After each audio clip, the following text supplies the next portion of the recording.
আর আল্লাহ তাআলাকে খুশি রাখা, খুশি করা যত সহজ, খুশি রাখা আরো অনেক বেশি সহজ। কিভাবে? খুব ভালো করে বুঝুন। আপনার মাকে খুশি রেখেছেন, বসকে খুশি রেখেছেন, নেতাকে খুশি রেখেছেন, বউকে খুশি রেখেছেন, বান্ধবী বন্ধুকে খুশি রেখেছেন, একটু অন্যায় হলেই রেগে যায়, তাই না? আল্লাহ তাআলা কত ভালোবাসেন বান্দাকে।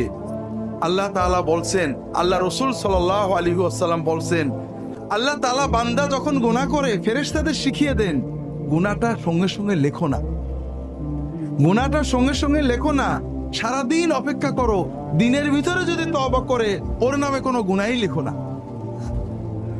আল্লাহ তাআলা রাত্রিবেলায় হাত বাড়িয়ে দেন, বান্দাকে বলেন যে বান্দা দিনের বেলায় গুনাহ করেছো, এখন গভীর রাত, কাউকে লাগবে না, তুমি তওবা করো। তওবা মানে কিচ্ছু না, তওবা মানে পীর সাহেব না, মাওলানা সাহেব না, হুজুর না, তওবা মানে কোনো বিশেষ বাক্য না, তওবা মানে মনের ভিতরে গভীর অনুতাপ, আল্লাহ অন্যায় করেছি, গভীর ক্রন্দন, আল্লাহ মাফ করে দাও, আর কখনো করব না, এই সিদ্ধান্ত।